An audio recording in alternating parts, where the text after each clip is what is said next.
warahmatullahi wabarakatuh. Perkenalkan, nama saya Suci Safitri. Saya dari kelas 12 OTKP 1 nomor absen 35. Di sini saya akan menjelaskan tentang materi kas kecil atau petty cash. Apa sih yang dimaksud dengan kas kecil atau petty cash? Kas kecil adalah sejumlah dana yang diberikan oleh perusahaan untuk membiayai pengeluaran dengan nominal yang relatif kecil. Nah, contoh dana yang termasuk dalam kas kecil yaitu dana operasional harian, seperti biaya transportasi atau pembelian bahan-bahan kecil.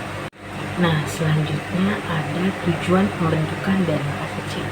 Yang pertama, menghindari cara pembayaran yang tidak ekonomis. Nah, dengan adanya kas kecil, perusahaan dapat melakukan pembayaran kecil tanpa harus melibatkan proses yang rumit. Nah, yang kedua itu ada mempercepat proses pengadaan perlengkapan perusahaan yang sifatnya segera. Artinya gini, perusahaan dapat langsung membayar tanpa harus menunggu persetujuan atau pencairan dana karena sudah ada dana kas kecil. Nah, yang ketiga, meringankan beban staf atau karyawan dalam memberikan pelayanan. Artinya memudahkan staf atau karyawan untuk fokus nih pada tugas-tugas inti tanpa terhambat oleh kendala keuangan. Yang keempat adalah mengantisipasi pengeluaran yang sifatnya dadakan dan belum terencana sebelumnya. Artinya, hal ini memastikan bahwa perusahaan dapat mengatasi pengeluaran yang tidak terduga. Yang kelima, terakhir, membantu staf administrasi dalam pembuatan laporan pertanggungjawaban atau LPJ.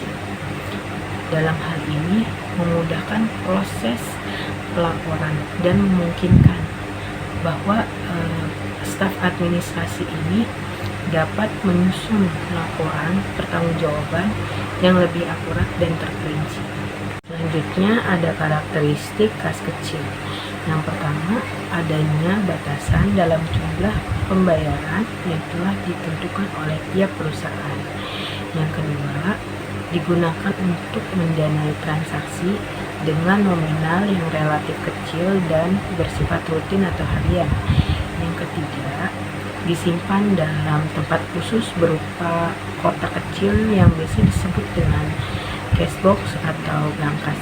Nah, yang keempat, penanganannya dilakukan oleh petugas keuangan atau sekretaris. Pentingnya dibentuknya kas kecil. Ada beberapa hal. Yang pertama, efektif dan efisien, yaitu mengatur jumlah cek yang keluar agar tidak terjadi pemborosan.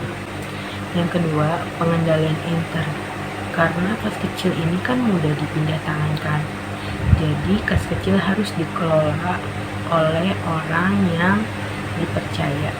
Yang ketiga, terakhir, membantu kasir umum dalam mengelola pengeluaran biaya yang relatif kecil dan rutin. Metode kas kecil. Metode dalam kas kecil ini terbagi menjadi dua. Yang pertama, metode impres. Metode impres adalah metode pembukuan kas kecil yang rekening kas kecilnya selalu tepat. Kelebihan metode impres. Yang pertama, lebih efisien dalam pencatatan laporan keuangan. Yang kedua, lebih jelas karena pencatatannya ini menggunakan bukti transaksi. Kekurangan metode impres. Yang pertama, jumlah saldo hanya bisa dilihat ketika pengisian kas kecil dilakukan. Yang kedua, tidak dapat melakukan penambahan dana atau saldo di pertengahan periode. Metode selanjutnya dalam kas kecil yaitu metode fluktuasi. Metode fluktuasi adalah metode pengisian dan pengendalian kas kecil yang jumlah kas kecilnya selalu berubah-ubah sesuai dengan kebutuhan. Kelebihan dalam metode fluktuasi. Yang pertama, memudahkan akuntan karena setiap terjadi transaksi maka dana akan langsung dibukukan.